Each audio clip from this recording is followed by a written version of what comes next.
You're listening to littlepodcast.com. No, Mr. Stay. Mr. called Jarbinks. Mr. your humble servant. Why you gotta take it there? Retake. This isn't good. We're not talking about any integrity. We are trying to exploit a generation. Did I ever tell you about that time when I paid for Chinese food with the DVD? The grease is the gravy. Excuse me, but the safest place would be Gonga City. It's where I grew up. 'Tis a hidden city. Playing footsie under the table. Well, yes, that's irrelevant. I can smell Pepto-Bismol from here. It tastes like an antacid tablet. It's a long Otello, but a small part of it would be Miss Clumsy. Why are there so many Draculas everywhere? No, there's vampires everywhere. Welcome to Born in the 80s, episode 195. I'm your co-host, John Rowe. Joined by your host, Adam Ham. Yeah, Adam's the host this week. I guess. Adam, what topics did you bring? I brought tons of topics. Okay. From my own illnesses to the wars of stars, galaxies beyond. In a far, far way. Oh, and long. Somehow in the past. Ago. Yeah. Somehow not in the future. Right. So Adam, we had apologize to the listeners for the week off we took. Oh, yes. What happened? I'm sorry, dearest listeners. Dearest reader. There are people that read the podcast. Are there? Yeah. Okay. I transcribe every episode word by word when I edit them. Excellent. In the edit bay. And I publish the scripts online. That could happen as far as I know, because I have no part That's right. in that process. You have about 10% of the effort into this podcast. About, yeah. You're the webmaster. Yes. Of none. Master of none, Aziz Ansari. Not a bad show. Yeah, we could talk about that show. I saw that. Did you see all of it? No. You just roboted. Oh. You just roboted a bit. Oh. Yeah. You turned into a Star Wars robot for a second. Wow, that's weird. Yeah, well, it's your brother's downloading all those YouTube videos. Well, I'm pretty sure I've heard you do that sometimes, too. It happens. Yeah. Sometimes when you're streaming online, a Become video robot. chat, Yeah. you get a bit of a bot. A bit bot. Adam Ham. Bit by the bot, we call it. Yeah. You guys call it that? Yeah. Is that an Illinois phrase? Yes, it is. A bit by the bot? Hear that? Jim's been bit by the bot. Got the botitis. Yep. Oh, man, I tell you. Mm-hmm. Last time I got bit by the bot.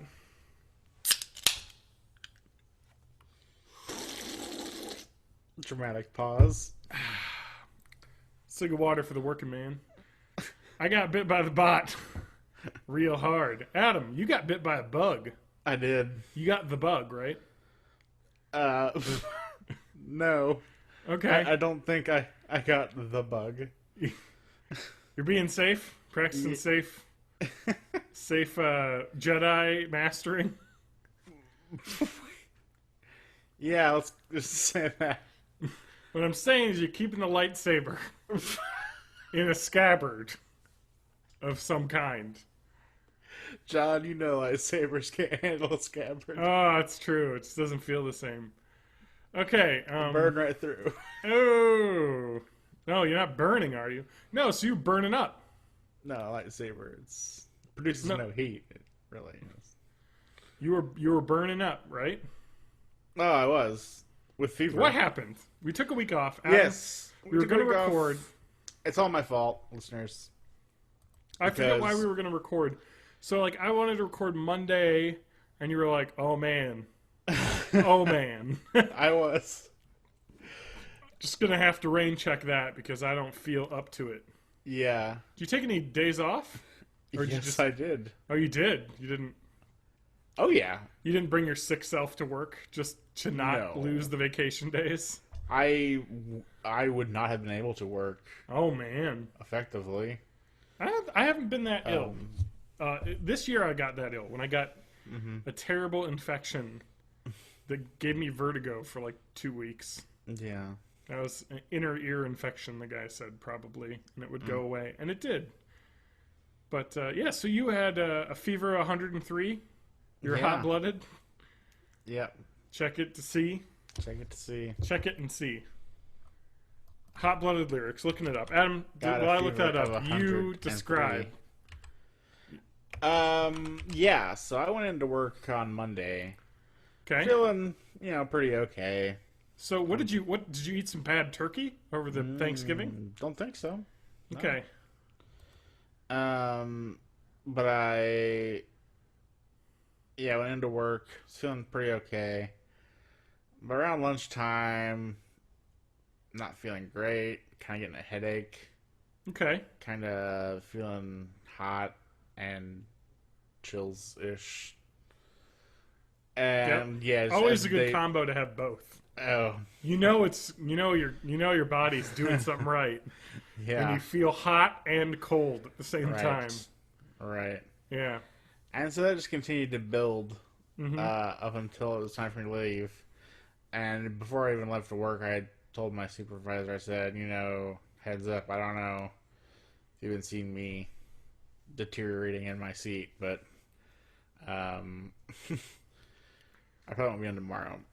He's like, yeah, shit's going around. And it has been. Yeah, it has been. I know a lot of people have been sick lately.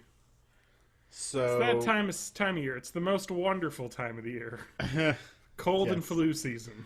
Cold and flu season. Yes. But yeah, so things kind of got worse that night. A really nice friend of mine brought me some soup. Okay. Which was awesome. That's good. Good to hear. Yeah, I had some soup. Okay. I started that night. I took some leave. Oh, it's the hard shit. Yeah. So I was okay then. Yeah. You're like, I'm just gonna have some soup, rest it off. Yeah. Pop back a few, leave. Yeah. Feel better in the morning. But I called it anyway. Yeah. Woke up. I was feeling kind of okay. Yeah. Until the leave wears off, then I'm miserable. Okay. Take a leave. Cycle continues. Yep. The circle of life. That's what they call it. I call it the circle of medication. The circle of life is what I call it as someone who works Yes. in the pharmaceutical industry. But so that kind of goes on through Wednesday. I'm still feeling terrible. I'll call in again. You're calling into me too every night. Like, yes, I am. Can't do it. Can't do, still won't do. Feeling miserable. Yep. So it's Wednesday. I'm not going to work. And just I actually wake up feeling pretty good. Yeah. And I feel good up through about maybe like noon or so. Okay. Granted, I wasn't up very early. I was up at like 10 or something. Okay. But so then I take some leave. You man? Huh? You have a problem? You okay, man? Me? Taking a lot of leave there. I needed a lot of leave. Okay. You're popping that leave back at him. I'm worried. Well, I was kind of worried. I don't want it to be a habit for me. Feeling really sick. Okay. Yeah, leave. Okay. Yeah. But anyway, like it gets on to like about 4:30. I'm still feeling really bad. Yeah. After taking the leave at like 1:30. Okay. It hasn't kicked in this time. Well, maybe, I don't know. But I still continue to get worse. Yeah. It feels like it hasn't done anything. Yeah. And so at like 7, I start checking drug interactions. And I'm like, I need to take something because I will die. I was, not only was I still feeling miserable, chills and stuff like that, but I was still running a fever of over 102. Yeah. It's like 102.8 in the middle of having taken leave. That's go to the doctor level, Adam. Yeah, well, yeah, so Anything over like 102 is pretty much I need to go to the doctor. instead of doing that, Yeah, of course. even though I was in the middle of taking medication, I looked up interactions and found that ibuprofen should work when taken with Aleve, or Yeah. naproxen, as it is. Correct. It's medical terminology. They are not the same drug. What?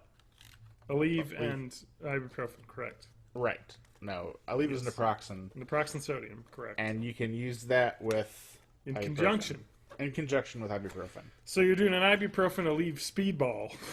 Basically, I'm Popping them on like, top of each other. yes, I am. You're stacking meds.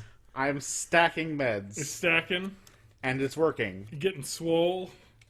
I'm getting, oddly, I am getting swole at that point. Getting quite swole, but not in the right ways. Only one area. My What? yeah, Oh, my. my right leg started Oh. swelling and turning red. I thought you were mentioning a different area getting swole. No. Well, you sounded like that's what you were saying. I was sick, John. Yeah, that's sick to me. That's some sick shit right there. Anyway, okay, no. so your right leg got swole. Yes, it did. Uh-huh. And was just also generally not fun. Beet red? Not beet red. Beets are really dark. Okay, but tomato red? pretty close, yeah. So you just had a red leg? Is Is that what they call it? Is it the medical term? Yeah, I got the red leg. yeah. That's what I got. I got the red leg. You turned And- partially into Darth Maul, just in the leg. Yeah, something like He's that. red. Mm-hmm. That's a troubling sign. You would think, but I did nothing. And Of course not. Why would you? why would I? I didn't either. When I was sick a couple weeks ago, I took way Yeah. too long to go in. And then when I went in, it was exactly what I thought. The guy was like, well, you're not really sick, Yeah, so it'll get better.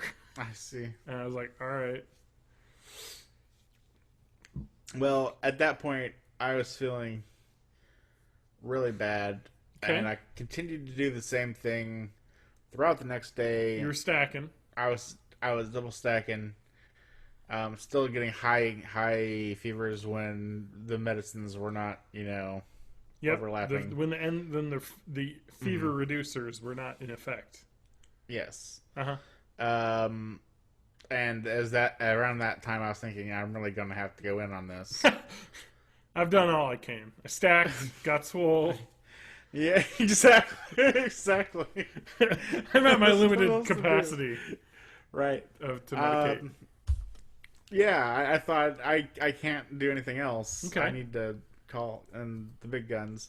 And it just so happened that night I happened to get some NyQuil and DayQuil from my mom and stepdad, Okay. and I took a couple Stack NyQuil. that in. Yeah. Pop that in you. I actually waited. I kind of cleansed myself, and I took the NyQuil. Okay. And that night, it was like an exorcism or something. Like, I went to bed, as Yep. NyQuil will do. It'll put you Yep, out. just made you knocked out. Yeah, exactly. It knocked me out really fast. That's good. I slept like the dead. I no dreams, nothing. Like, it was just blackness. Good old that NyQuil went- sleep. Yes. Just I woke up 4 hours later. that's not the right amount of time. No, that's like 2/3 into the dosage. Uh-huh. But I woke up, and I felt fine. My bed was drenched. You just sweated? It was like the wettest thing I had ever felt my bed be. Oh my god. It was, yeah. You just were sweating it out. I guess. You were a shaman in your sweat lodge. I was in a coma. I was like with my comforter on, and I don't know what the fuck happened, but I sweat so much. Uh-huh. And when I woke up, I was fine. Like it was done. I had sweat it all out. It was done. Uh-huh. It was like an evil spirit had left me. Into your sheets. Yes, exactly. All right. Yeah, and that was my sickness. But this is where the story. Did you get down with the continues. sickness? The swole leg continued. Okay. So Well, what part of your leg? Calf, thigh? What's going on? shin. That's an odd place. Yeah. So you broke out in hives in No. one spot? No hives. Okay. It's like it looks kind of like a rash, but it's just a red patch, really. Okay. Not itchy, anything like that. Okay. Tender, a bit, swollen, Uh-huh. and kind of warmish. But Did you figure out what this was? Are you going to tell us, or is it still? Oh, yeah. No, it's not still a mystery. Okay, but I want to guess what it was. Huh? I want to guess what it was. Okay. Are you like going for like WebMD or some shit right now? No. Oh. I'm just going to guess based on my limited knowledge. Okay. I'm going to guess it was the stacking that caused this. The stacking. Okay. Yeah. All right. All right. Well, we'll get to it. Okay. So, yeah, I wake up Uh-huh. on Friday. Everything's pretty cool. Leg's still weird. Uh-huh. Kind of sore still. Not sure what's up with that. Uh-huh. But whatever. But it doesn't really hurt to put weight on it necessarily, but yeah. it kind of hurts to put it at weird angles where like the blood flows weird to it, or That's an odd thing. it was still kind of swelling at this point. It was. Yeah. I don't know exactly what the deal was, but I don't know. It was kind of hurting in weird ways. Yeah. And that went on through Friday, and then Saturday also Okay. mostly, Okay. where I continued to waffle on whether or not I should go to like urgent care or something. Yep, you're just... I was just living with it because I kept expecting like, well, it's just swelling. I thought I bumped something when I was on pain meds, Uh-huh. and I thought, I bumped it, swelling will go down. Yeah. I thought it was something temporary. Yeah.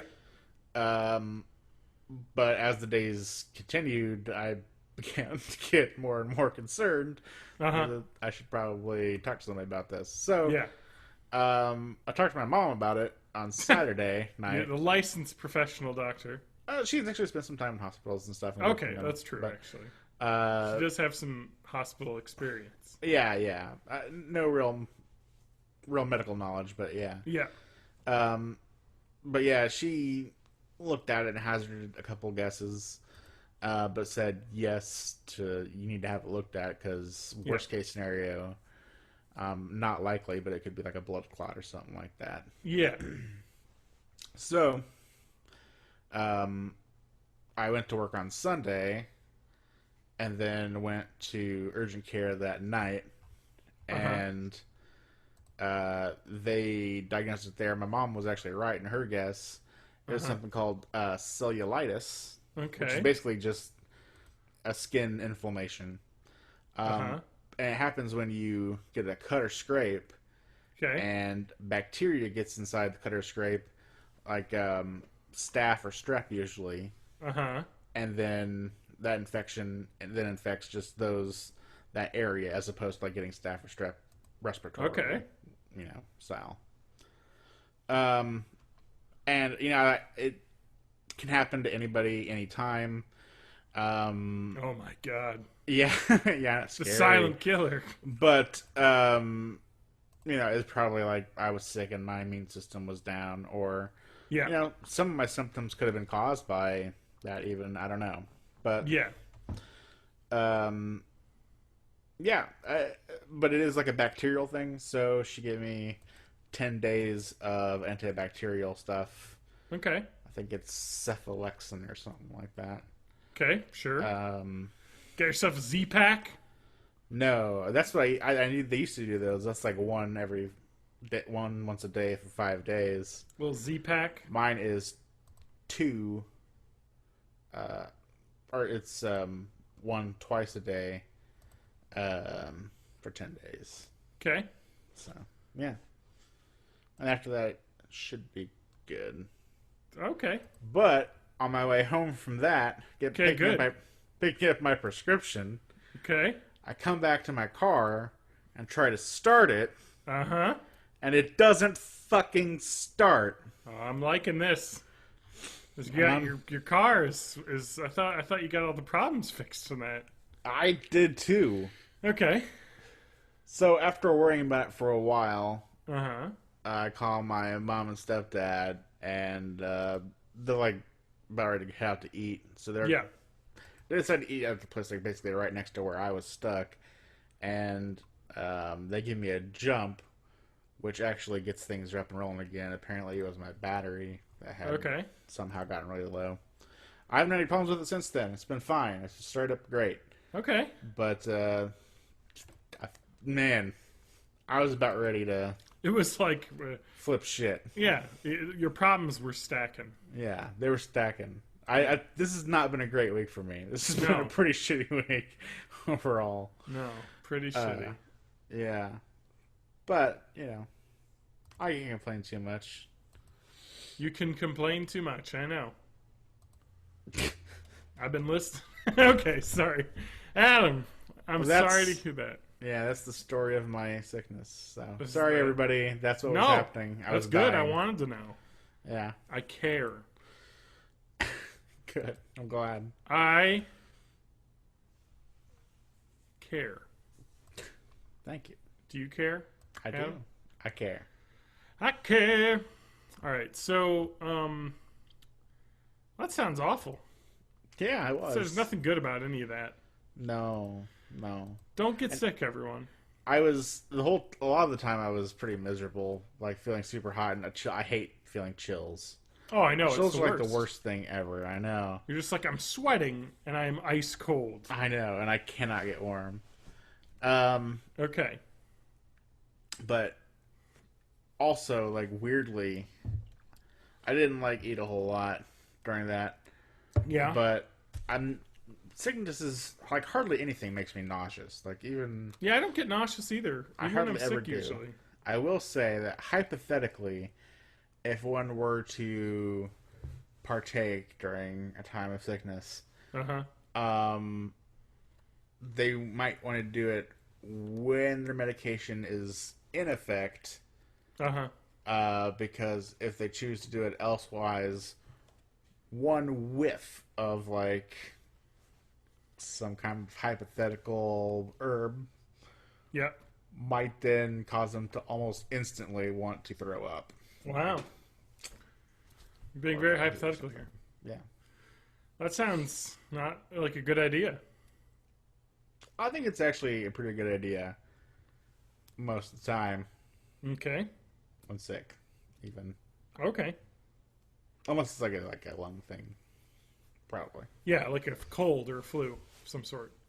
No, well, I mean, I didn't really have any lung stuff going on with this. It wasn't respiratory. It was all just I don't know. I felt like it was just my core being was being dying. Drained of life. Yes. So you just had an infection.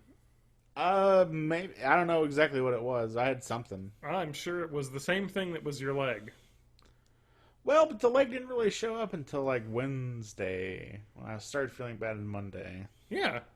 It's because the stuff that happened to your leg was happening on your insides. Yeah, maybe. And then the leg showed up. Okay. Well, if that's the case, then all the things that I have that say about cellulitis when to call a doctor have happened way back a while ago. That's right. You should have done it. Yeah, I guess. All right. So Adam's better now, though. Yeah, I hope. You hope? I really do. All right. Adam Ham. Yes. So, all the Star Wars prequels, you've watched them, correct? Yeah. You have? All right, so I am preparing myself for the 7th of the episodes. Mm-hmm. Star Wars, Episode 7. Can't wait. Return of the Sith Jedi. What's it called? The Force Awakens. The Force Awakens. It's already awake. Is it? I think it's been slumbering. I don't know. Luke's around. Yeah. Leia has the Force. Oh yeah, she's all up in the Force now. She's a Jedi. Kind of. Not really. Adam Ham. Yes. I watched the prequels. Mm-hmm. And you didn't. I did. Not recently. No, not recently. I watched them all in the last 2 weeks. Wow. So I wanted to talk about them. Yowza. I watched 1 and 2 in one sitting. That is commendable. It's okay. I was drinking for most of 2. You should be. Yeah, it was actually there's a good drinking game. Adam, you want me to tell you the one that gets you completely wasted? Sure. Every time that Hayden Christensen, knee Anakin Skywalker, says "Master," he says it about 1,000 times in that movie. He does. I'm not going to do that, Master. It's like, shut up! Anyway. Yeah, so Phantom Menace, Adam, came out in 1999. Yep. And because Adam is so confident in his complete knowledge of the film, The Phantom Menace, I have a quiz Okay. for him. Excellent. Star Wars Episode 1, The Phantom Menace, 1999. Adam, what is the first word in the opening crawl? Violence, war, and turmoil.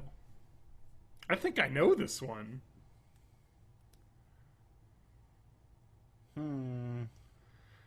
Violence, Turmoil. war, turmoil. Turmoil, says Adam. It's war, I think? Oh, turmoil, you're right. Adam remembers well. At least I think you're right. It gave a check mark, but then didn't tell me if that was the right answer. It went immediately to the next question. This quiz is available on StarWars.com. Adam, the Trade Federation set up a blockade on which planet? Naboo. Boom. I'm not even going to give you the other options. You're on this. What is the name of the protocol droid that greets Qui-Gon Jinn and Obi-Wan on the Trade Federation flagship? Listen. I don't think this has to do anything with how long ago I've seen this This is movie. StarWars.com. I could tell you this. What are my options? TC-14, No, I don't think so. C-3PO, No. TC-25, C-4PO. Let's say C-4PO. C-4PO, no. I believe it's TC-14, I think. Anyway. Finnish Queen Amidala's quote, "I will not condone a course of action that will... lead to the death of my people, lead us to war, lead to conflict on Naboo, lead us to violence." The last one. Lead us to violence. Yeah. Adam, why did Obi-Wan suggest landing in Do Naboo? you have the actual answer? It does. It just gives you a check mark no, and then it doesn't tell you to answer. Oh. This is probably war This then. quiz is not well made, even No, though it's it's on not. StarWars.com. I think it'll tell me them all at the end. Why did Obi-Wan suggest landing the Royal Naboo starship on Tatooine? 1. Backwater planet, man. It was home of Anakin Skywalker. Nope. 2. It was protected by the Hutts. 3. It was free from the Trade Federation. 4. It was the nearest planet. I think. 3. It was free from the Trade Federation. Is that your final answer? Or is the nearest? I can't remember. Come on. Free the Trade Federation. Why not? You're right.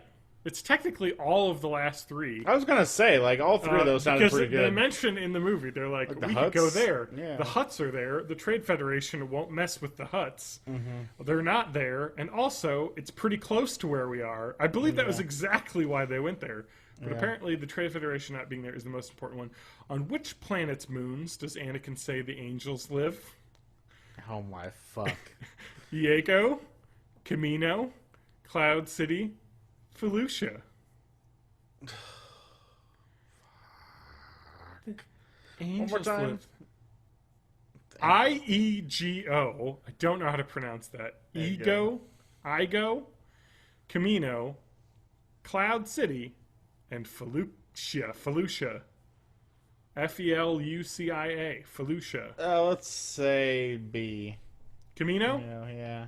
No, that's the clone planet. I know. Okay. So that one that sounded familiar. Adam, Yeah. What advice does Shmi Oh my god. give Anakin when he leaves Tatooine? Listen to Qui-Gon and don't make trouble. Be brave and don't look back. Trust your instincts and be smart. Be kind and follow your heart. Ugh. Come on, Like- Adam. One of the early ones, I think. Okay, be brave and don't look back. Listen to Qui-Gon and don't make trouble. That one. The first one? No, it was the second one. Well, whatever. How does... Listen to Qui-Gon, don't make trouble. That's the one I clicked. I was wrong. Oh. How does Queen Amidala convince Boss Nass and the Gungans to help Naboo? 1. She begs for their help. Yeah. 2. She promises that no Gungans will be killed. 3. She agrees to help them in the future. Yeah. 4. She agrees to take Jar Jar Binks off of their hands. Ooh. It's like it's a mixture of like A and C. She begs for their help, Yeah. and she agrees to help them in the future. Because he makes her beg. I Yeah, he think. does. But they're gonna help him in the future too. Yeah, that's your go. Both of them I'm not going to trick you, and I'm going to pick that one. Okay. That she agrees to help them in the future. Yeah. That was incorrect. It's That's the probably one I thought it was too. If she begs, then probably. I guess. I don't know. Which character does not enter the Naboo Royal Palace? Darth Maul, everyone's favorite, Newt Gunray, General Tarpals, Captain Panaka. I think it was B.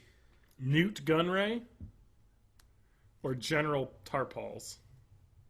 I think it was Newt Gunray. Because Captain Panaka's the guy that's with him. Yeah, definitely. Darth Maul has the fight in there. He does. Newt Gunray, General. You're going Gunray? That's probably wrong, but I'm gonna go Newt Gunray. Yeah. It was Damn it. Tarpals, I'm sure. What was the name of the group of N1 starfighter pilots in the Battle of Naboo? Oh my fuck. Alpha Squadron, Oh. Phoenix Squadron, Ugh. Blue Squadron, Bravo Squadron. Bravo Squadron. Going for it? Yeah, why not? Ding, ding, ding, ding! You got it right. Yep. Well, Adam, I got some nonsense for you right now. Yeah. Which creature does not make an appearance at the Battle of Naboo? Is it A, Famba, 2, B, Falumpaset, 3, or C, if you will, Nibre, Oh man. D, Kadu. Now I think Nibre is what those bug-looking dudes are. Okay. The rest I have not a clue. I'm gonna go with the Falumpsit because that sounds awesome. Because I think the Kadu are the things they ride. Yeah. Falumpset is wrong. What is Qui-Gon's last wish? That Anakin be trained? That Obi-Wan avenges his death? Probably that he didn't die. That Anakin faces the Jedi trials? Or that Obi-Wan brings Anakin back to Tatooine? That the boy will face he'll become a Jedi. Okay, so we got that Anakin be trained or that Anakin faces the Jedi trials. Trained. Yep. What are the only words spoken by Chancellor Palpatine to Anakin Skywalker? This is at the very end of the movie. I look forward to seeing your future as a Jedi. We will watch your career with great interest. We are indebted to you for your bravery. I'm impressed by your skills, young Padawan. B? We will watch your career with great interest? Yeah. That's right. That's what I was going to guess too. Why is Yoda upset with Obi-Wan's decision to train Anakin? He thinks Anakin is too old. He fears danger in his training. He wanted Qui-Gon to train Anakin. Why can't we get Qui-Gon to do it? He does not believe Anakin was the chosen one. B. B. Fears in the training. What 3 characters are all present at the Naboo victory parade? Oh my god. Obi-Wan Kenobi, Qui-Gon Jinn, Yep. Anakin Skywalker. That's gotta be the one. Obi-Wan Kenobi, C-3PO, and R2-D2. Chancellor Palpatine, Captain Panaka, Shmi Skywalker. 4. Padme Amidala, Boss Nass, General Tarpals. That sounds like the thing that happened. It's the last one, Adam. Yep. Because you know that Qui-Gon was dead. Yep. C-3PO was left on Tatooine. Yep. Shmi Skywalker also Dead. left on Tatooine. No, she's not dead at this point. Oh, might as well be. Well, she gets married to Uncle Owen and Aunt Beru's dad. Yeah, exactly. Yes, Pat. Well, Okay, it tells you none of the correct answers. But Adam, you got 8 out of 15 correct. Nice. You're a Jedi Knight. Sweet. Adam, I want you to describe the plot of Star Wars Episode 1. Terrible. So I want to let me just read my notes. Well, it's worse than I remember. Goddamn, is this movie slow and boring. The pod race still is pretty cool, but I'm definitely way more into it thanks to having played a lot of the N64 pod racing game, giving a bit more backstory to all of the characters and whatnot. The acting is pretty okay. Jar Jar is an abomination. That character is awful. Like, you remember him being bad, but you just watch that movie and it's just like, he can't do anything. Like, he's just, why? Why would you join yourself with this walking calamity, basically? He's, like, constantly getting in trouble or, like, getting hurt. Liam Neeson, as Qui-Gon Jinn, does a lot of the heavy lifting. And you know what? He's a pretty good actor, so he's not bad. Yeah. I think people, like, hating on Jake Lloyd is ridiculous. Yeah, He has, like, it's like 8. 40 lines in the entire movie. Yeah. Like, he doesn't talk a lot. And he's, like, 9. You know? And it's like, I don't know what you're expecting. It's not his fault. It's the fact that they decided to cast someone at, like, age, like, 8. You know what I mean? It's like, he should have been, like, a 12-year-old or something, you know? Like, because they already were complaining about how he was too old. Like, you might as well just make him older. You know what I mean? And then you get an actor that can, like, actually, like, deliver lines effectively and convey emotion. I wrote, don't hate on Lloyd, hate Lucas. Also, the CGI looks really bad in this movie. It does not age well. Oh, my God. Adam, that plot of that movie is really complicated and long. It is not nearly as bad as the plot in the second movie, which is nonsensical. Yeah. I can't even describe it to you now. And I saw that less than 2 weeks ago. So, Episode Trade 1. Federation Okay. wants Naboo Yeah, to why? set up a blockade illegally. Why do they want Naboo? Because they fucking are like a big power in that time and place, and they just want, like, that planet and its resources. Okay. Resources. Resources. Okay. Yeah, so they blockade the place because they want them to vote in the Senate for them or something. I can't remember. Okay. They would turn it over to them. Yeah, so negotiations between Naboo and the Trade Federation broke down, so they sent Jedi Knights to mediate. Jedi Adam, Knights were attacked. the negotiations were brief. They were. And Liam Neeson says the negotiations never happened. That's true. They attempted to gas the Jedi. They did. And, Which was a bad move. it was a bad move. They angered everyone. Yeah. So Okay. yeah. So then the Jedi, Yep. they're storming the castle. The Jedi go in, help save her, get her out of there. Oh, don't past the forget blockade. that they catch a ride to Naboo on Yes. Federation ship and run into Gungan, Jar Jar Binks. Yes. He leads them to the underwater Gungan city. And they don't persuade Boss Nass into helping the people of Naboo. They're able to get transportation to the capital. And then they rescue Amidala. Hyperdrive is damaged, though, Adam. Right. Which is why, on their way back to Coruscant, they stop at Tatooine to get the hyperdrive repaired. Okay. So while they're doing that, Qui-Gon's trying to pull his Jedi shit to steal a hyperdrive. Yeah, he's even though that Watto. seems pretty immoral as a Jedi Knight. Yeah. It's not immoral. Stealing. He's not stealing. The guy's giving it to him. With mind powers. No, it's not at all what he's doing. He's saying, Did you watch Jessica Jones? Adam. Because... Adam, he's not asking for free. He's like, you will accept the fair price that I'm offering you. And he won't take it. Doesn't accept those credits. This is right as an individual. This is right as part of a free nation. Exactly. Of Watopia.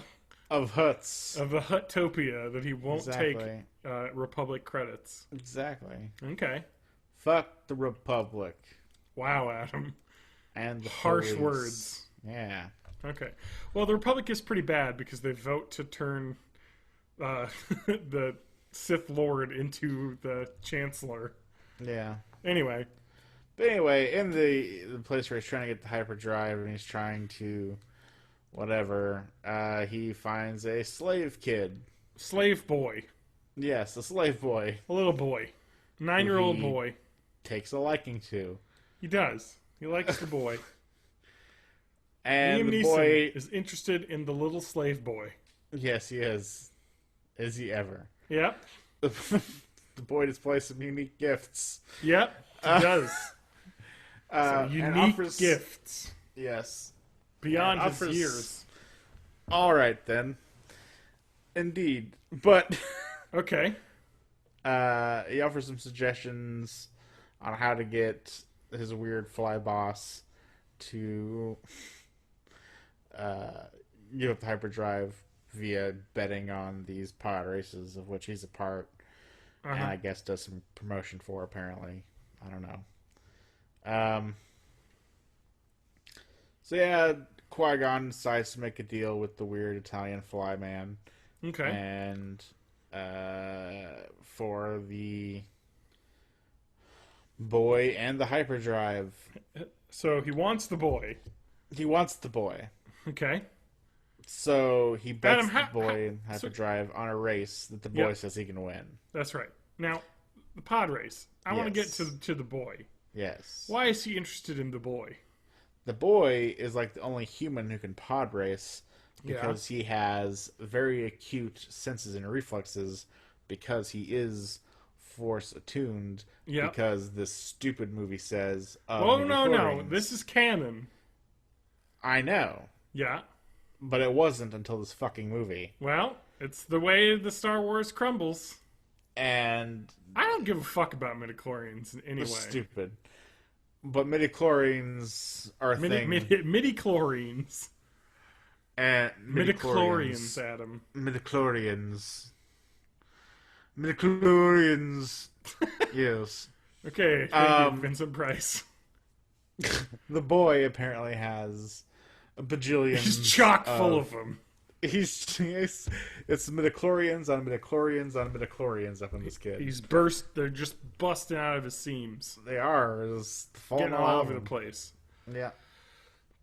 Boy, what a bunch of midichlorians. Adam, I didn't remember this, but do you remember how he was born? Oh, yeah. Oh, he was born of a virgin. He was a virgin birth? Yes. For some reason. I remember seeing that and I was like, God, that is the cheesiest fucking thing. Yeah, when I saw that, I cringed. I was like, ooh, the chosen one who is born of a virgin. Well, he was born of the midichlorians, actually. Oh, right, born of the Force. The Force is what made him. The Force is his father. The Force banged his mom. Yeah. And it turns out the Force is just some dude who lives in Tatooine. I'm the Force. I take care of your women. Man, you can find my midichlorians all over the galaxy.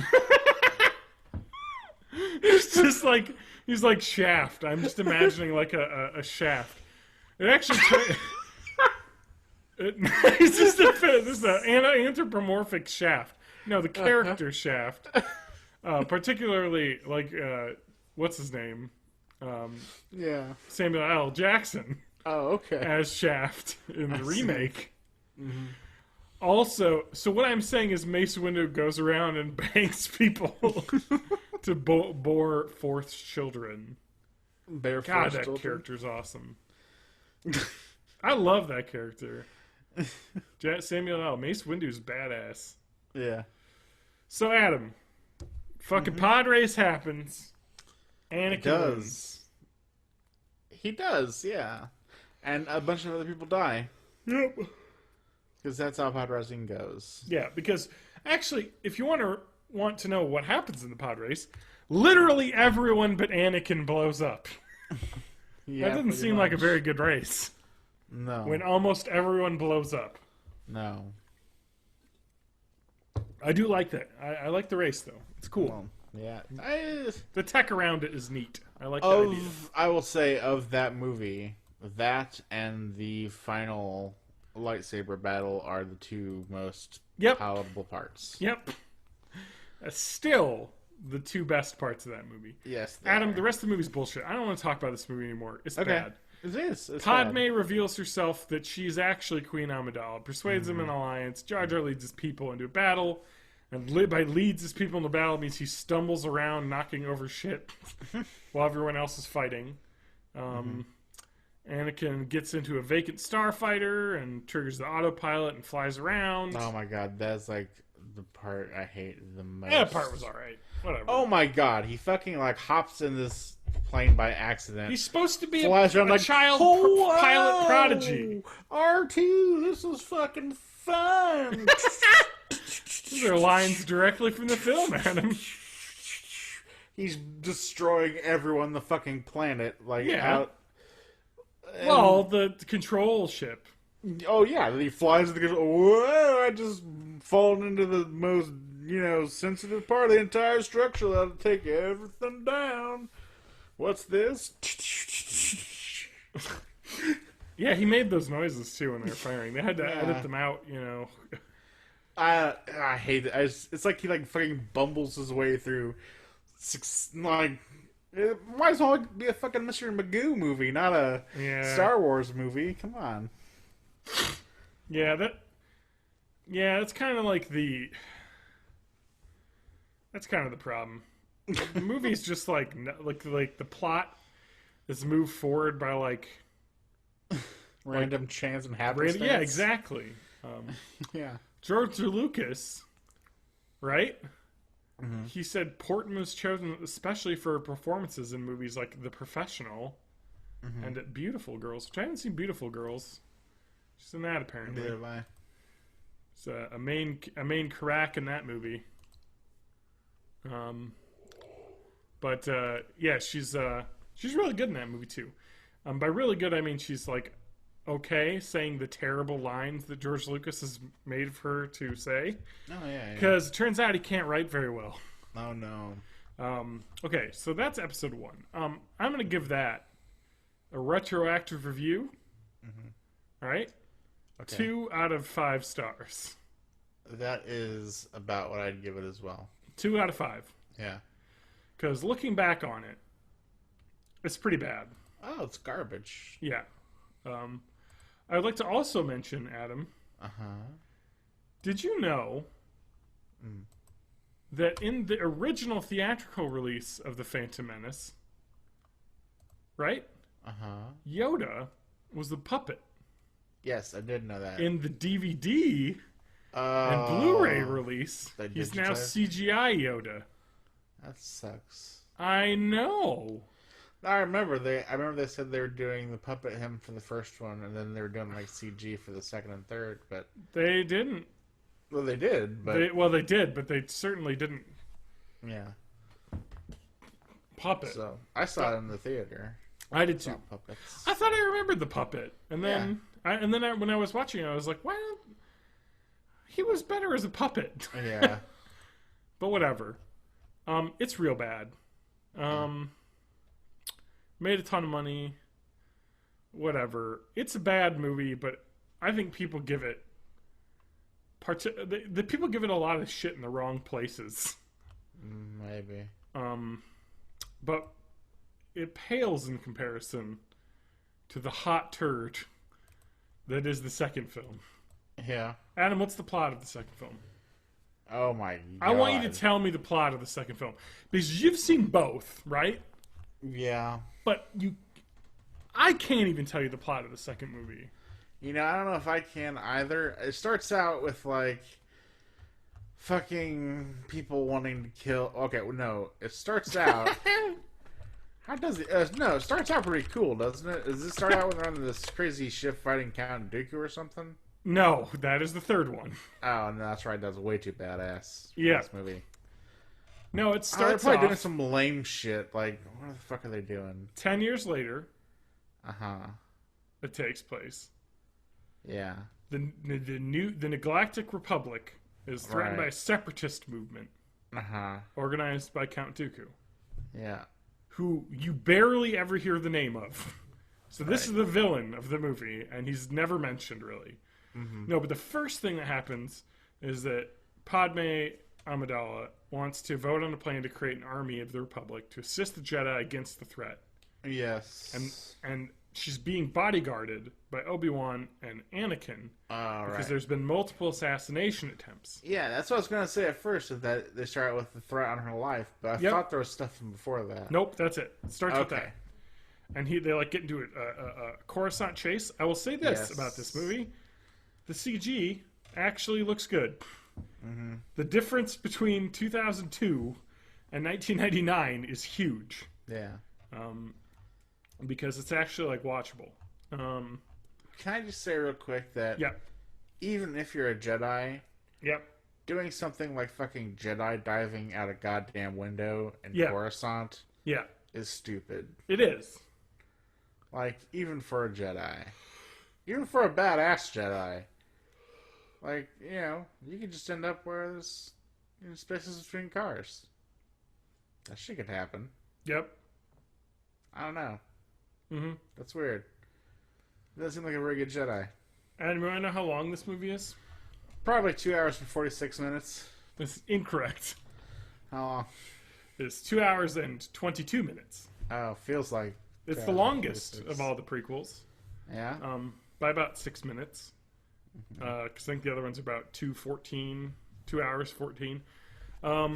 Okay. Adam, I'm going to tell you the plot of this movie. And this is why the movie is so bad. Okay. Anakin, Obi-Wan, bodyguard for, what's her name? Yes. Padme. She's being an assassination attempt.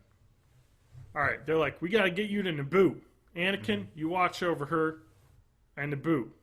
I'm going to go find out about this investigation, about what's going on. Yeah. He goes to Camino. There's an army of clones being produced by the Republic with bounty hunter Jango Fett as their genetic template. Correct. He follows Jango to the desert planet Geonosis. Right. With the homing beacon he placed on their ship. Yeah. Anakin becomes troubled by premonitions of his mother Shmi, in pain. He travels with Tatooine with Padme to save her. Let's forget the part where they roll around in the fucking hay on field. fucking Naboo and drink like party drinks at like a fucking picnic. It's like, what is this shit? For like 20 minutes. Yeah. They like literally roll around like on the ground together. Yeah, so they go to Tatooine, and he's like, "Hey, your mom, I freed her. I married her, but she got kidnapped by Tusken Raiders. It's just so happened that happened just recently, even though you know, like, whatever. Let's not worry about that plot fact." He goes to the Tusken campsite. It's too late. She's dying. She happens to die the moment he shows up, you know. Don't worry about that coincidence either. Anakin tells the Tuskens in his rage, and he kills them all. Returns to Lars with Shmi's body, and they set her on fire and do the thing. Okay, that is 90% of the plot of this movie is like 4 things. On Geonosis, Obi-Wan discovers the Separatist gathering, the Separatist garden, led by Count Dooku, Master Gardener. So he's captured while he's trying to transmit information out, and he's like prisoner. And with knowledge of the clone army, Palpatine has voted emergency powers to send the clones into battle that he planned years ago. This plot is so complicated. Yeah, it is. And it doesn't need to be. And part of it is the fact that they don't really, like, explain any of, like, the stuff happening in the background, I guess. Because, like, the whole plot is actually pretty neat with what Palpatine's doing in the Senate. Like, it's all, like, political intrigue. It's like some fucking real House of Cards shit. Like, he's like... He planned the clone army years ago, you know, and then he, like, basically was like, hey, Trade Federation, I'm on your side. I'm going to send my guy, you know, fucking, what's his name? Count Dooku, to, like, lead a separatist movement with you guys. And then I'm going to use that as a reason to give myself, like, dictator powers and use this clone army that's already been built. So I might as well use it to start a giant war. The Clone Wars, if you will. So Anakin and Padme go to Geonosis to rescue Obi-Wan, but are immediately captured. Yeah. I like this. The 3 are sentenced to death, as if a trial occurred. It was just like, no, they were captured and put on stakes. And they're like, we're going to have you get eaten by these scary monsters. And then a giant battle happens. It's like... It's ridiculous, Adam. Anakin gets his hand cut off. He marries Padme in the last 2 seconds with R2-D2 and C-3PO as witnesses. He delivers blueprints for a Death Star, of course, in this movie, hinting that. This movie's just bad. Hayden Christensen's real bad. He's, like, real bad. And I like to mention that, I think I talked about this. But Ewan McGregor said he felt bad for Hayden Christensen. Oh, yeah. Because, he'd never really acted before. And he was pretty fresh, and 90% of the acting in this movie was to a green screen.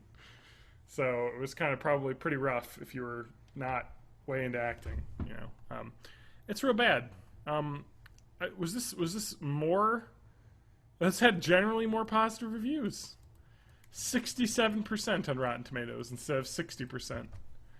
Though it still suffers from overabundance of exposition. There is more action in this movie, which is not true, Adam. It is not. No. All the action is at the very end of the film. Yeah, it's bad. What are your thoughts? Pretty similar. I just... There's just so much of the Senate and the talking and... Yep. It just goes on and on. And there's some cool shit at the end, I guess, with some, you know, people fighting and a couple Jedis die and, you know, I don't know. But, you know, and, you know, but you can see Boba Fett's kind of... Little baby Boba? Mm-hmm. Seeing Jango being Babby Boba in front of him. Yeah. Adam? So, there's a couple cool things there, but yeah, overall, just drags on way too long. It is really drags in the middle. It just like, drags, particularly. Drags, yes. Especially in the middle, but, I mean, even the beginning isn't super hot. Yeah. I don't know. Yep. Yeah, I could just kind of take it or leave it. You pretty much leave it, I'd say. Yep. Yeah. It's real bad. It's not good. Adam, you want to know who wrote the novelization? Yeah. R.A. Salvatore. Oh. Fan favorite. Man. I know, right? It's just all around. All around. Let's see, Star Wars 3. Revenge of the Sith. I watched this one last night. Definitely the best. Of the prequels, correct. Yes. Obviously. Obviously. Yes. Let's see what the critical reception of this. 80%. This final installment of the epic opera will please diehard fanatics and non-believers alike, largely due to awesome digital effects and sheer power of the mythology. I would totally agree. The visual effects of this movie are still really good. Yes. It looks incredible. It does. The music's great. They reprise Duel of the Fates at the end, which I liked. This movie's really good. And I was surprised. Sorry. Second movie. For me, patented Born in the 80s star review. 1 out of 5. Yeah, same here. It's real bad. Yeah, it is. I think 2 only gets 2 out of 5 because I don't know. I can't. Jarbinks is in that, and he's not in the second one. So I don't know. I don't know why. I think maybe it's just more coherent as a plot, whereas the second one just felt like nothing. Yeah. Okay, so the third one's pretty awesome. It starts off with that awesome space fight, and then they have a lightsaber duel with Count Dooku, and then Palpatine goes, "Do it." And Anakin slices his head off with laser swords. Yeah. And he says, "Do it." It's a really weird delivery that he has there. It's like, I'm not Palpatine at all. I'm not Darth Sidious. Okay, so Palpatine's like, "Hey, Anakin, you're going to be in the Jedi Council now as my representative." The Council's like, "No, son, you're not a Jedi Master. You're just going to not vote and listen." And then Palpatine's like, "Hey, man, I know you've been having dreams about your lady friend dying in childbirth or something. She looks like she's getting hurt. The Sith said they can cheat death." And then and to Anakin's credit, at this point, I forgot how good some of this plot was in this movie. Because, to Anakin's credit, so he's like, "Hey, man, I know a little bit about the dark side." Anakin immediately is just like, "Oh, shit. You're fucking Sidious." He, says it, immediately. You know what I mean? He guesses it, and he's like, "You're right." It's like, wow. There was no, dumb, "Oh, that guy's talking about dark side stuff, but I don't know." Immediately. And he immediately goes to Mace Windu and is like, "Dude, Palpatine, bro, he's the one." And Mace Windu's like, "Shit, all right, I believe you. We're going to have to go get him." And he's like, "Anakin, you can't come. You're too close to the situation. It's too hot for you." And so he doesn't go. And there's a scene where, Mace Windu shows up and they have a pretty badass, argument with Palpatine. There's some pretty awesome stuff going on. And then Palpatine just straight up murders the other 2 Jedi, immediately, and gets into a badass lightsaber fight with Mace Windu, who, looking up lore, as I did while I was watching this, Adam, do you want to guess who the best lightsaber fighters are? The rankings? Sure. Of the prequels? Who do you think? Number 1. That's pretty obvious. Who do you think is the best? I'm saying the ranking. I know the ranking. Who's number 1? Who's the best lightsaber duelist? I guess, it's got to be Obi-Wan, right? No. Why? Motherfucking Yoda, son. Oh, well. That's what this says. He's the best. But he's the best. Is he? He is. He's, incredibly good. His style is what everybody else does. Okay. He's the best. Around. Yep. Nothing's going to ever keep him down. Except for the killing of all the younglings that is to occur later. Yeah. But, and he has, a heart attack. He's like, "Oh." No, so Obi-Wan's not even in the top 5. Obi-Wan's just okay. He's a real good talker. He's, especially in his older years. Okay. We're talking. Because he's, it's been, 20 years. He's I was going to say, he's pushing 40. Yeah. Which is pretty old for a Jedi, I guess. Yeah. I mean, it's not like they live super long or anything. No, except for Yoda, but he's a weird alien.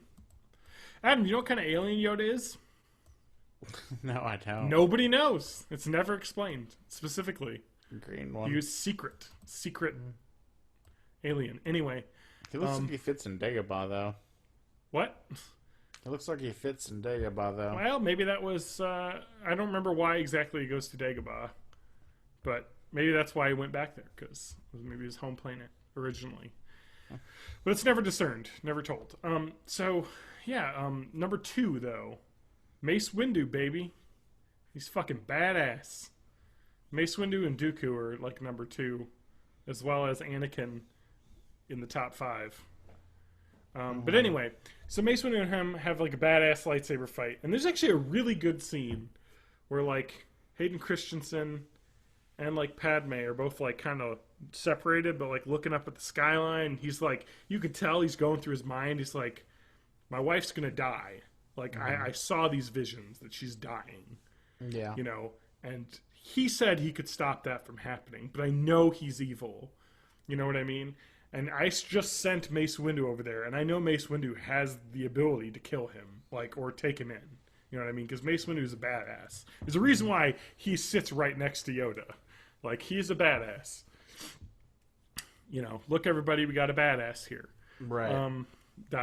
GIF. So I don't know. It's just a real cool scene. I didn't catch it, I think, the first couple times I saw it, but it was real, like, some real work there. Because I think Hayden Christensen, like, maybe even sheds a little tear at that point. And he's like, fuck it. And he leaves. And you just can tell it. So you're like, fuck, no. Don't, man. You feel so awful. And he goes there. And Mace Windu is getting, like, lightninged, you know, by Sidious, who's clearly turned evil at this point and kind of looks like a monster man. Because I guess the lightning drains his life energy. I don't know, really get that. You know what I mean? Yeah, I don't know. But anyway, So with that either. it's going real bad. Mace Windu is there, and it's actually pretty interesting. And the fault of this movie is not that the plot is bad; it's that it's poorly represented in the films, because it's pretty cool. So he turns to the dark side, kind of, because basically what happens is Palpatine is obviously Darth Sidious. He's shooting fucking Sith lasers. He's got a red lightsaber. Yeah, Windu is there, and Anakin shows up. He's like, no, you can't kill him. He has to stand trial. Right. It's not the Jedi way to kill. This is what I was told when earlier in the film I killed Dooku. And I feel kind of bad about that, because I shouldn't have done that. That was the wrong thing to do. And so, you know, Windu's like, you know, shit, he's kind of right. Like, he starts mulling it over. And Windu's like, no, fuck it. We have to kill this guy. He is the last dark side guy. Like, we do this, it's over. And Anakin, like, there's just a long moment where they're both not, you know, deciding on what to do. And Anakin, you know, Mace Windu attempts to, like, you know, stab to kill Palpatine.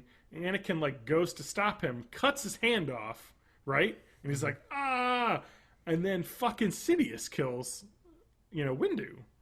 He lightnings him, and he flies out, basically, the window, of course. Yeah. So it's kind of crazy when you think about it. Because it's kind of like he didn't really... He did the wrong thing, right? But he also did it kind of for the right reasons, you know? I guess. Because by Jedi code, you can't kill an unarmed opponent. You know, he's on the ground. His lightsaber had been kicked away. You know, it was like, you know, you're not supposed to. But, you know, he did. But he also probably shouldn't have cut his hand off. You know, it just all went bad, you know? And at that point, and then the turn happens a little too fast after that. Because basically Windu's dead, and he's like, I'm evil now. And it's like, well, it was kind of like a cool misunderstanding thing that kind of happened, you know? I feel like there could have just been more, and then, you know, Palpatine talks for a while, and I was like, well, hey, fucking Windu came here to assassinate me. You saw it. You know, you said I should have gotten trial, but he just wanted to kill me because, you know, fucking Jedi are evil. You know, they don't want you to learn how to save your wife. And, you know, that stuff should have happened over a longer period of time, I think, in movies is a problem. Because the turn happens so fast. Because he's literally 10 minutes, like, from that, he's at the Jedi Temple murdering children. Yeah, I know. Like, it's like, really? Were you that close to murdering babies? Like, 6-year-olds? Yeah. You know? It's just like, it was too fast. Like, they needed to do that in a better way, plot-wise. Like, maybe have a moment in the second movie, you know, after he kills, basically slaughters all the Sand people, including the women and children. He actually says that. And maybe he would bring that up at some point, in the second movie to someone else, not just offhand remark it to Padme or someone. I can't remember who he says that to. He says it's somebody, but it certainly needed to. The Palpatine him connection needed to begin earlier, basically. Like have him talking to him in the second movie a little bit more. Yeah, you know what I mean? Because the whole idea is he's kind of like taking him under his wing and trying to like move him up in the Jedi, fucking hierarchy. But it just happens so fast. The turn happens so fast. But the reasoning behind all of it is very cool, and the fact that like the 3 movies is all one giant orchestration of the starting of the Galactic Empire and declaring himself emperor, which happens in the movie, is badass. Like that all happens, and he's telling them like the Trade Federation has. The fucking separatists are all on Mustafar, which he told them all to go there, and it's just like, I'm sending fucking the Jedi, and by the Jedi he means the one that wasn't murdered already in Anakin to go take care of, the rest of the separatists, and there's that cool scene where all the fucking Jedi are getting murdered. There's some fucking cool ass shit going on in this movie. It is really good.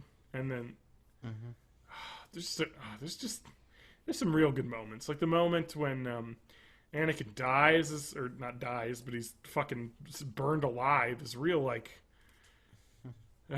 There's some good acting in this movie. I didn't realize. But Ewan McGregor, just that moment, like watching Anakin like burning alive, just you can see how fucking sad he is. He's like, you were a son, and you just did this. I mean, he saw him. He like was like, Yoda was like, hey, you don't want to watch the security footage, but he watched it because he had to, because he was like, I'm his dad. I'm his master. And he, he watches it and he gets sick, he's like, I can't watch anymore. It's just awful, and he's like, I have to do this. Like, I don't want to kill you, but I'm going to have to, because, you won't stop. And, it's so sad. It's like really like legitimately like a bummer. And then, he comes back and, he just, the look between him and Padme is just like, it's over. Man. He's done. Yeah. It's going to be a long plane ride Yeah. back. No, but it isn't, because she's sick. Because, of course, Anakin decided to force choke her while she was pregnant earlier. It's kind of hard. It was kind of hard to watch, actually, the first time I saw it. I know! This movie goes... That's what's so cool about this, I guess. Because it goes real at the end. It does, yeah. And there's some really cool stuff. Palpatine and Yoda have a fight in the Senate chamber, which is pretty cool. Yoda goes, like, adorably crawls through, like, a hole at the bottom of the thing. Yeah. On his little paws, or whatever the hell he has. I don't know. It's pretty cool, though. And, Organa adopts Leia, and she becomes Princess of Alderaan. And Luke goes to some dirt farm. Yeah. Lauren was like, Luke really got the short end of the stick on this one. But he did get to hang out where Obi-Wan was watching over him. I suppose that's true. And that's what and then there's the cool fucking plot line drop that Yoda's like, "Hey son, remember when fucking what's his name, Qui-Gon was like, "Hey, I figured out a way to get out of the void of death, of the Force void, and come back as a spirit. And you got to go to Tatooine, watch over Luke, and learn how to do that shit. Okay. He already taught me, and he'll talk to you there." So it's like, holy shit, he's going to go back, and Qui-Gon's going to teach him how to, like, come back from the dead, basically. It's fucking awesome. Yeah. This movie is good. Like, I thought I was going to be like, man, it's not going to live up. Because I remember watching it and thinking it was okay. Like, it was pretty good. Like, looking back, this is pretty good. This movie is like, I'm going to say it's a 4 out of 5. It's a solid 4 out of 5. Yeah, I think that's about appropriate, too. Yeah? it's not a 3. Because I think it's good. I think so, too. You should watch it again, though, because I was surprised at how good I thought it was. Like, I thought it was just going to be like, it's all right. But I do Hayden remember, Christensen, like, yeah. the sword fighting on the little tiny things over lava. Yeah, that part's badass. It is badass, but it's also really annoying to me how wrong it is. I don't know. Oh yeah, there's some crazy wrong stuff too. Like there's a point where they're I was like science nerding out. There's a point at the start where they're flying, around in space, and R2 zaps like a little robot that's like cutting up their ship. I guess it's kind of little drones that like cut up ships and stuff. Yeah. He zaps it, and it like basically dies. Kills the electrics in it, and then it slides off the fin and flies back behind them. And I was like, "Hey, Lauren, this is space." So actually, it would have just like stayed where it was because it's moving the same speed as the ship. It wouldn't have slid anywhere. So that's not how space works. But I was like, you know what, though? I got to give him credit. Maybe he sped up. Because if he sped up, that would have happened. He hit the boosters, it would have slid off. So who knows? Yeah, all sorts of shit like that. But like, I was also during that fight, I was like saying like, hey, it was like Obi-Wan could be just like, hey, Anakin, like we're in a like fight to the death here, right? Let's just take 5. Get on to dry land here, yeah, no and kidding. Continue our sword fight. Like, because this lava is helping neither of us. Exactly. Like this is just a bad situation. When we were fighting, one of the lightsabers cut the power to the force field generators on these things, so it fell into the lava, and we kind of fought badassly over it, and that was cool, and all. And I feel better as a person for it. Like that experience enriched my life. But we should probably fight somewhere safer, so both of us don't fall into the lava, because that could happen, because one of us should get back to Padme, because she's obviously sick. And then she dies for dumb reasons. They're like, she refuses to fight. She's just dying. It's like, all right. Okay. Come on, man. Yeah. And then, see, I thought it would have been cooler, right, if she wasn't dying, and Palpatine was just like, you killed her. Because he says, you killed her. And he's like, no, it can't be, and he goes, no. But how awesome would that be for him to lie about that, Like, I don't know. There's just, like, all sorts of, like, plot decisions they could have made, too, that would have been better. And I guess the reason why this movie works is kind of because they front-load all the exposition in, like, movie 2. And that's why that movie's so bad. And this movie is just kind of action set piece to set piece, General Grievous is cool. That part's awesome when he fucking fights Anakin and Dooku, and like they fucking fight in the deck of that spaceship, and then he fucking cuts the fucking window open, and everyone gets sucked out. It's like fucking awesome. There's some cool stuff in this movie, Adam. Highly recommend. Adam. Looking forward to watching 4, 5, and 6, though. I can tell you that. I bet. Those it's going to be a treat. Did you get your tickets already? No. No? Adam, you got to get tickets 7 months in advance like everybody else did. Well, I don't, so I'll probably be seeing it in, like, March. But... That's not true. I looked at Madison. There's still tickets on opening night. Oh, really? Yeah. They're not the greatest seats, but they're not, like, right in the front either. It's kind of like, oh, okay. If I went at like 10 o'clock, I could get like middle way up aisle seats 2 and together. Like that's not terrible. It's probably where I would have picked the seats anyway. Yeah. Yeah. I don't know. Whatever. I'll just see it when I see it. I don't really give a fuck. Also, it could be a bad movie. I think people like forget that this could be a bad movie. Like, by no means is this going to be a great movie. Like, it's not, like, guaranteed. You know what I mean? It's kind of one of those things everyone's like, too big to fail, The Disney machine, took it in. But, like, I'm just saying, Iron Man 3 happened. That was a bad movie. It did, but... Like, I'm not saying that movie's, like, a bad movie. But it definitely didn't live up to the others. I was like, okay, this is like, okay. Like, I think that was the first Marvel film where I was just like, okay, I can see where my like fandom is starting to wane a little bit here. Like, I'm just not completely bought in, Unfortunately, Star Wars was my entire childhood. So, I'm completely bought in. Yeah, I love Star Wars, man. I love those original 4, 5, and 6. Yeah. Can't even imagine how many times I've seen them. I can't even... Yeah, you're right. I bought them originally on VHS for like Yep. $66 at a store, a video Oh, store. yeah? Yeah, You got them at a store. I did. Which store? It was here in Decatur, actually. Well, Wow. Illinois, yeah. I And remember. how old were you? Was this like one of your first... One of my first bigger purchases, yeah. Yeah. It was Star Wars, man.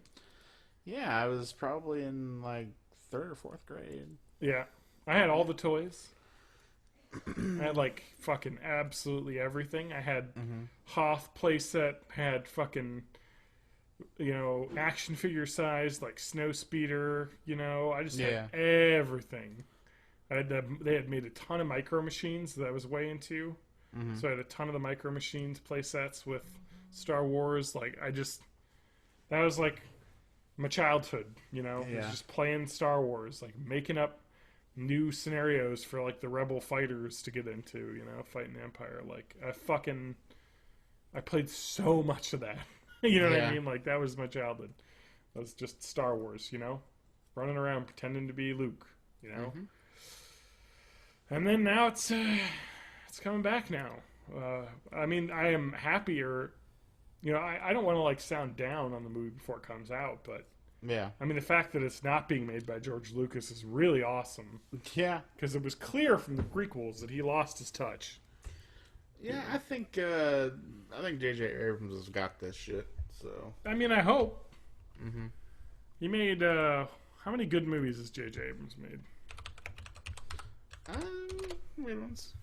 Can you name all the J.J. Abrams films? Well, there was Star Trek and Star Trek 2. Okay. Let's go through the movies. Okay. Director. Mission Impossible 3. First directed debut movie. Adam, he wrote the movie Armageddon. Okay. He also wrote the movie Gone Fishin' with Danny Glover and Joe Pesci. Ooh. Ooh. Let's see. He wrote the movie Joyride. Remember that classic? Steve Zahn, Paul Walker. Really? Oh, Classic. Okay. Yeah, so he hasn't written a lot of good movies. Mission Impossible 3 he wrote and directed, and that movie was good. Produced Cloverfield. Didn't direct or write that one, so you can't blame him. Star Trek. That would be the first good movie he made. That was a good movie. So it was. Star Trek. Director, produced. Didn't write. Then he followed it up with Super 8. Adam? Have you seen Super 8? I have not. You haven't seen Super 8, eh? Nope. Let's see what the reception is and see if I agree. Very positive reviews. 82% Rotten Tomato. Let's see. I would say it's trying to be Goonies a little bit too hard. You know what I mean? Yeah. There are some really fun things in this movie, but the ending is fucking awful. It's just dumb. Like, the plot is, like, there's, like, kids make movies together. It's just a fucking movie about children making movies. It's kind of like, all right. It's already kind of a little bit filmmakery love. But anyway, so small-town kids making a movie together, and then, like, a bunch of weird stuff's going on in town, little small town. Yeah. Find a train wreck.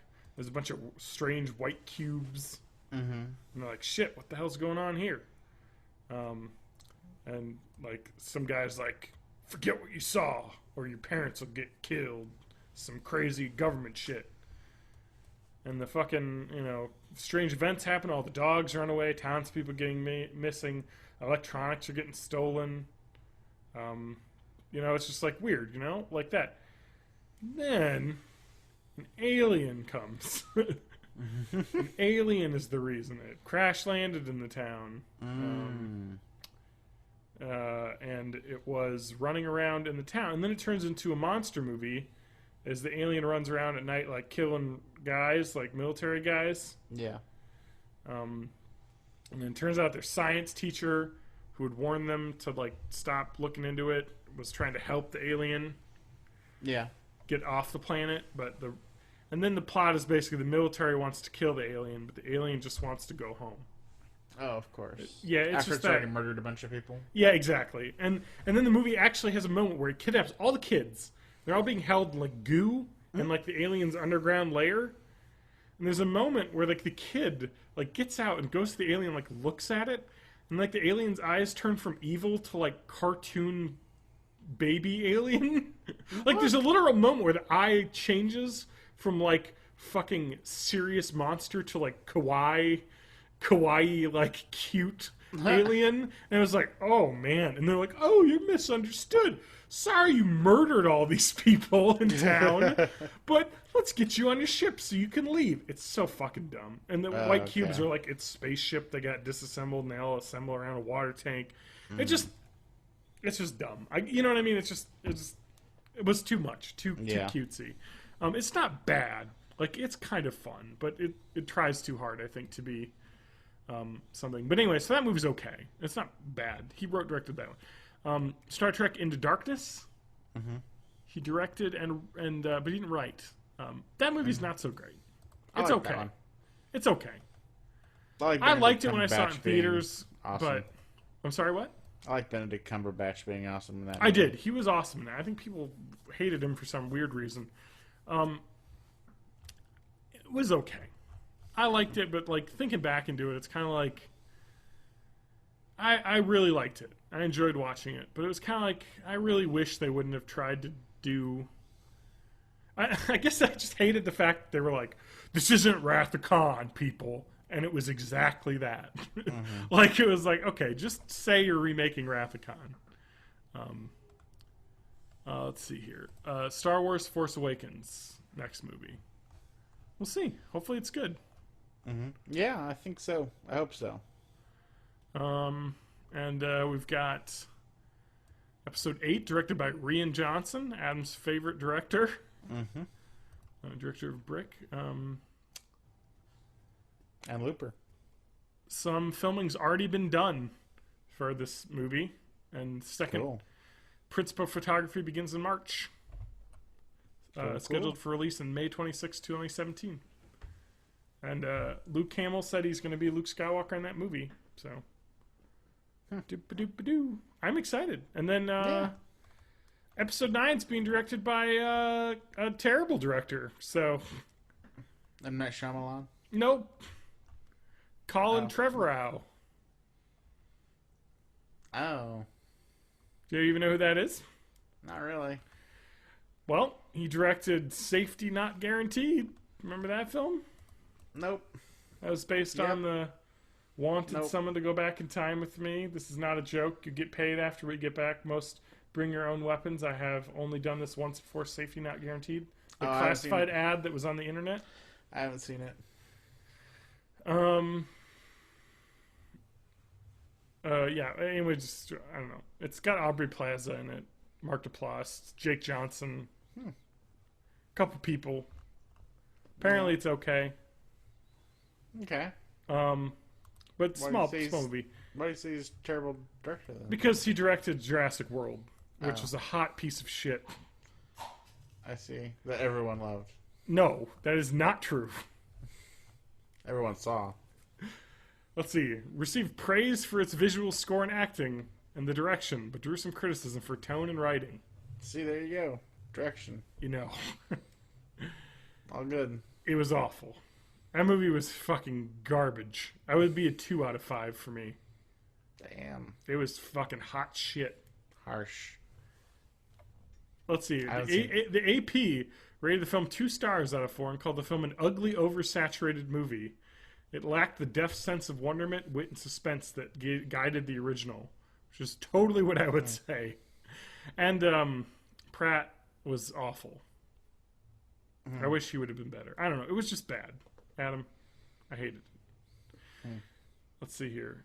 It was nominated for 1, 2, 3, 4, 5 Teen Choice Awards. Yep. We got choice movie. Hissy Fit is apparently award category in the Teen Choice Awards. Anyway, this movie's bad. I don't know. I hated it. I mean, I loved it because it was so dumb. It's just a B movie. You know what I mean? Yeah. But he wrote it too. I don't know. I really don't like that movie. Thinking about Safety Not Guaranteed, though, is like, okay, he made a sci-fi movie because that's kind of a sci-fi movie, a little bit. Okay.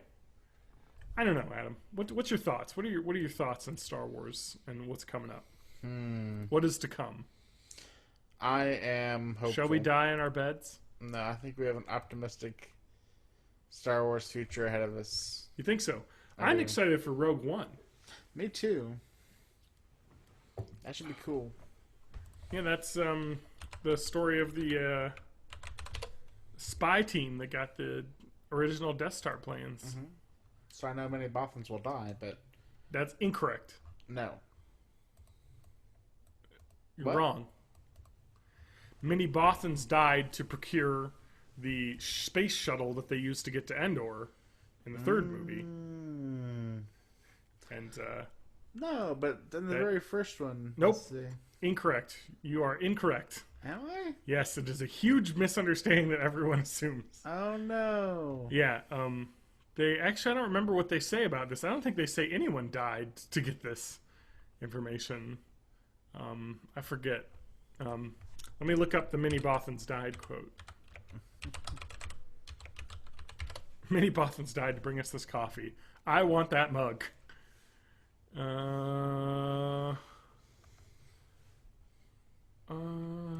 the story?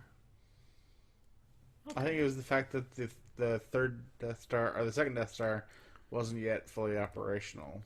Yeah, here it is. Star Wars Episode 6, Return of the Jedi. Many Bothans died to bring us this information. Mm-hmm. That was the information about, the codes to get through the Imperial blockade of the Moon of Endor. That's what it was. I see. Yes. Well, the codes were old, but at least they checked out. That's right. Fly natural, fly casual. I fucking love that movie. That is a good movie. What's the story of Rogue One? The Rogue One is directed by Gareth Edwards. I don't know who that guy is. Oh, fucking Christ. What is up with this? I don't know about these movies, man. Guess what movie he most recently directed? I don't know what. 2014 Godzilla. What is up with these people getting, like, mediocre to okay blockbuster movies directors? It's like they're not trying to get someone cool. Rian Johnson is a good choice. Yeah. 'Cause he fucking makes good movies. Mm-hmm. Brick's good. Fucking Looper? Yeah. Get out of here. It's a classic. Sci-fi. It's a great movie. Rogue One is between Revenge of the Sith and New Hope. Group of rebel fighters stealing plans for the Death Star. They don't really go into much of the plot, but yeah. That's not the Bothans line. They just mention that rogue fighters got the information for the plans. You're going to learn that story, though, and it's going to be badass, because it'll be kind of a spy movie. Star Wars. Sounds cool. I'm up for that. Yeah. Here are the plot details. Let's get this. Oh, they showed some images in Comic-Con. Rogue One film. So that's the next one coming out. Edwards emphasized the film is first and foremost a war movie. It's called Star Wars, as he pointed out. Below the line, talent production heads have previously worked on a number of combat films. Edwards name dropping. So, like, people that worked on the production of this movie worked on movies like Black Hawk Down, Saving Private Ryan, Zero Dark 30. Like, he wants this to be like a fucking gutty, like, war movie with a bunch of, like, a ragtag band of, rebels getting through, That sounds awesome. Like, kind of a Dirty Dozen, a little bit. Yeah. Star Wars. Oh, I'm looking forward to that. Yeah, it could be good. I'm looking forward to this too. I mean, the fucking trailer gives me chills every time I hear the fucking theme. Just the incredible fucking John Williams score. Yeah. Continuing. All right. Well, do you have anything else you want to say? No, I think that pretty much does it. This pretty much does it. Yeah. You have nothing else to say. No. What are we tanting for next weekend? What can you promise us that you can talk about? I'm going to talk about some mid-season stuff for like Flash and Arrow. Okay. I don't know. There's not a whole lot really going on to tant about. Well, you can make something. What's Johnny Flash up to? Johnny Flash. Come on, Adam. I tanted this week. You gotta tant next week. I can't, Adam. I can't tant all the time. I'll run out of my juice. My tant juice. I don't know. There's a refractory period with tanting. I don't know, man. Come on, give me something. What do you want to talk about? I can't tant on command. I don't know. Yeah, you can. No. It's gotta be. Time's gotta be right. You don't have anything to talk about. You've done nothing. I've been sick the entire time. Oh, for 1 week though. Yeah. What about next week? You're gonna be sick next week. This whole week. Yeah. What are you gonna do? Work. What else? Play Fallout. What happened to Adam 2.0? What do you mean? What happened to him? He's going on. Is he? Yeah. Just hanging out, playing Fallout, Exactly. not leaving the apartment? Pretty much. It's cold outside, man. Oh, okay. There's Adam 1.0 coming back. It's too cold to do anything. Thinking about going to the zoo at some point. Oh, yeah, okay. I don't know if that's 1.0 or 2.0. What zoo? Yeah. We got a zoo in town. Really? Yeah. It was like, we got like a raccoon. Come on, A fucking town of 10,000 people has a zoo? There's 50,000 in Normal alone. Okay. And probably more than that in Bloomington.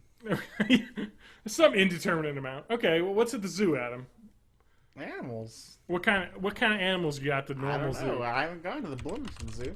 Oh, you haven't? It's in Bloomington. Yeah. I've been to the one in Decatur, which is called the Scoville Zoo. Scoville Zoo. The Miller Park Zoo, Adam. Yeah. What's in the Miller Park Zoo? Animals.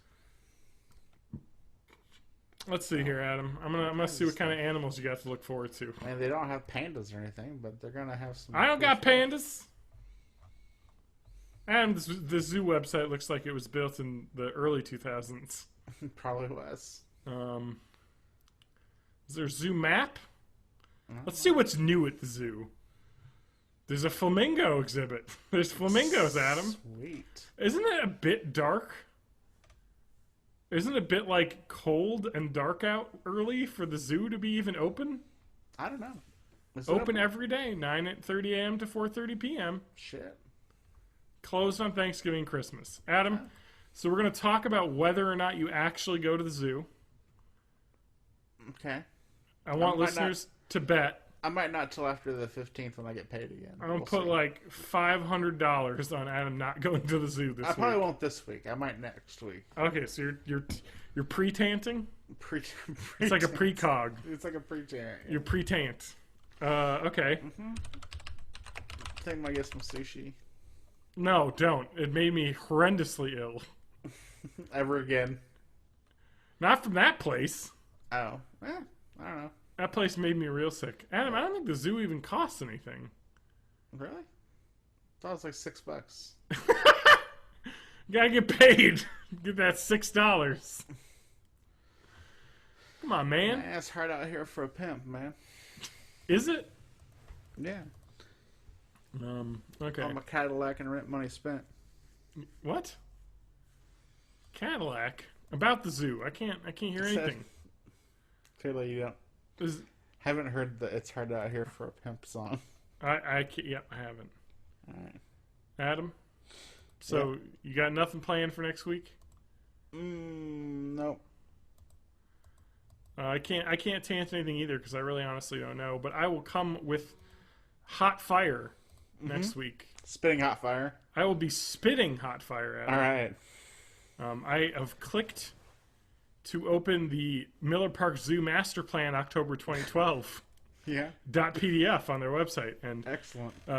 Google Chrome is saying that it will be opening in 2 minutes. So either their website is super slow or this is an enormous PDF document. Adam, you get Breakfast with Santa December 12th. Oh, yeah. Gotta get in there. No, I'll make a real effort. Well, there's some real stuff here, Adam. Yeah. Got a sun bear, reindeer, a Sumatran tiger, harbor seals, river otters, red pandas, lemurs, Ooh, red panda's nice. Galapagos tortoise, bald eagles, a Pallas cat. Oh, Pallas cats are amazing! Adam, look up Pallas cat.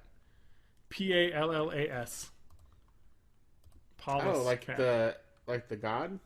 No, Pallas. Pallas. Pallas. Like the god. Yeah. Yeah, sure. Central Asia. Look at Pallas cats, though. They're fucking hilarious looking. They look like house cats. 1 second, let me. But they're like super fluffy. I like the ones that look like werewolves. Well, you like Pallas cats, Adam. Because they look like a house cat, right? But like super fluffy. They do, and kind of wildish. Yeah, I know, right? They're just like like the servals and stuff too. Servals are cool. Yeah, there's Pallas cat kittens are fucking adorable. They look like little balls of fur. I'm sure. So anyway, Adam, the Zoo Park Master Plan is a 65-page PDF document. Wow. So no wonder it took an hour to load. Apparently they want to build some more stuff. Pallas cats are awesome. Snow leopards. Those are pretty cool. Gibbons, red wolves. That's it. Lots of cool stuff. Tropical rainforest. Sounds exciting. You should go. You could volunteer, Adam. Yeah.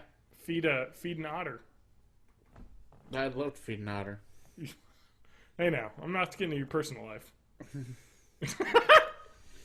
You think that's a fetish? Oh yes. Like feeding like an otter, just specifically an otter, like the gay male, like I don't know if type specifically of an an otter. otter would be, but like I'm sure they're feeding. That's a thing. Otter's things. a thing. I know otters are a thing, but I mean Yeah. I'm sure feeding is a thing too. Oh no, feeding for sure is a thing. Yeah.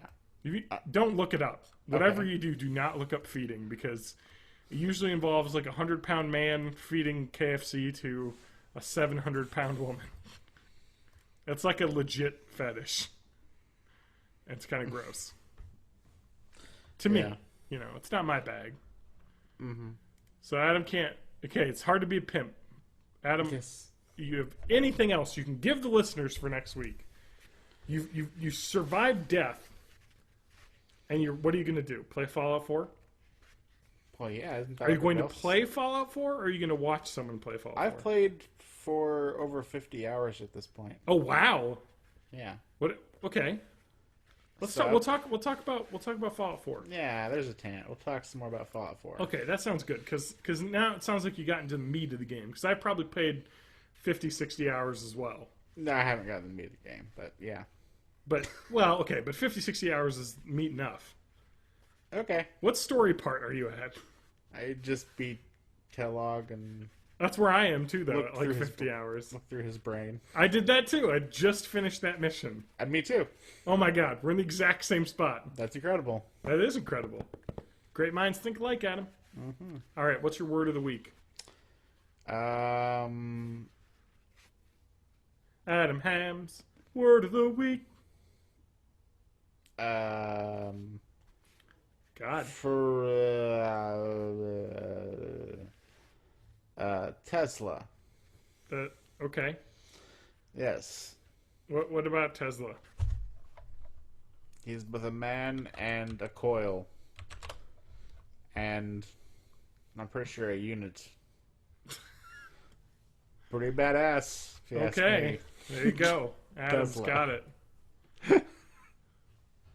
That's Adam, my did word. you know that there's a supercharger for Tesla in Madison I believe that. on the east side near the East Town Mall? I believe that. So if you got a Tesla, stop by. Supercharge on the terrible East Town side. All right, well, that's going to do it, I think. All right. We'll catch you next week. Catch you next week, everybody. Bye. All right, shut up, Steve. You just squeaked.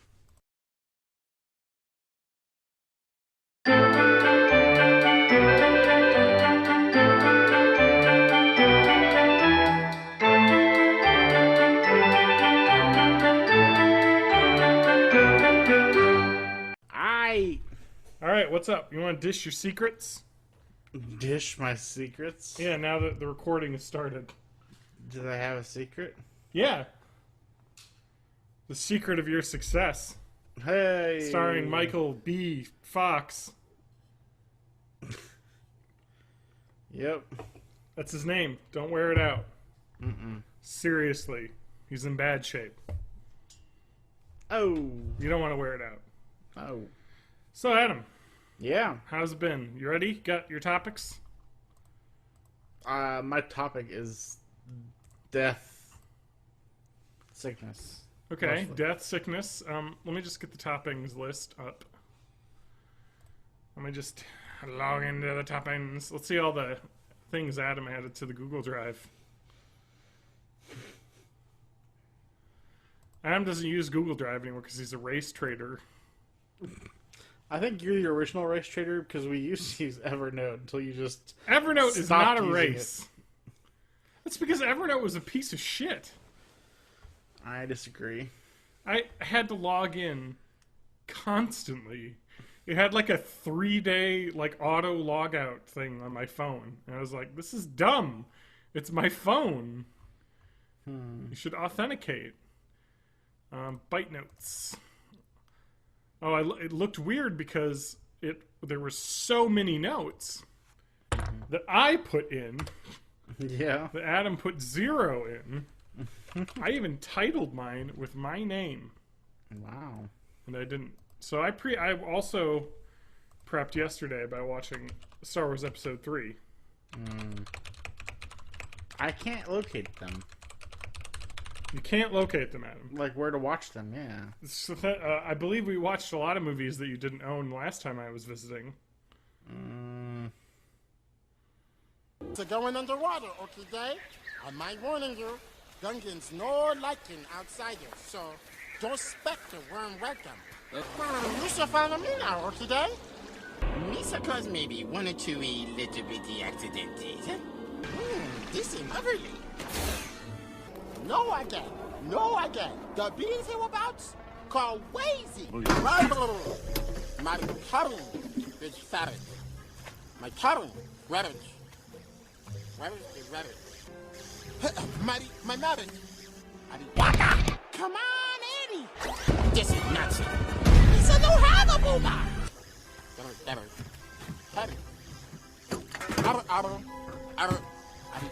I'm stubborn. Yes. Well, Do that. yeah, it didn't stop you before. Yeah. You're a madman. I feel bad taking a risk on something garbagey though. Hey. It's for the podcast. I guess. So you didn't watch any of them, huh? No, I didn't. I tried to find someplace that either I had them physically or I could find them to stream, but I didn't see any place online that was doing it now. I think they're all holed up until new Star Wars is out. I watched them. I streamed them from Amazon. Because you had them purchased? No, I bought them. Oh, you bought them. Yeah, Okay. I bought the $90 mega pack. Oh, It's because I'm Okay. a monster yeah. who has no concern for money. Yeah. But I was like, I don't know. They were 20 a piece. And I was like, well, I could just buy the 3 I want for 60 or I'm spend 30 more and get 3 more movies. Don't know if it's worth that. Hey, I watched them recently, so I can talk about it. You can't. I want you to ask me your questions, and I will answer My memory is pretty good. On No, those. it is not. Your It memory No. is a sieve. Nope. Okay. I think I got it pretty well down. All right. We'll do a Star Wars Episode 1 quiz. Just so you can quiz me on these. All right. I'm pretty sure I'm up to snuff. Okay, Adam. That was a good one. Sorry. Okay. Adam, Yeah, ready to go? I'm ready You ready to rock? and raring. Podcast. Might give up. Might give up. I'm broken.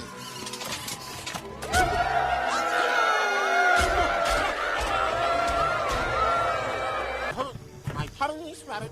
Rabbit. Rabbit. Rabbit.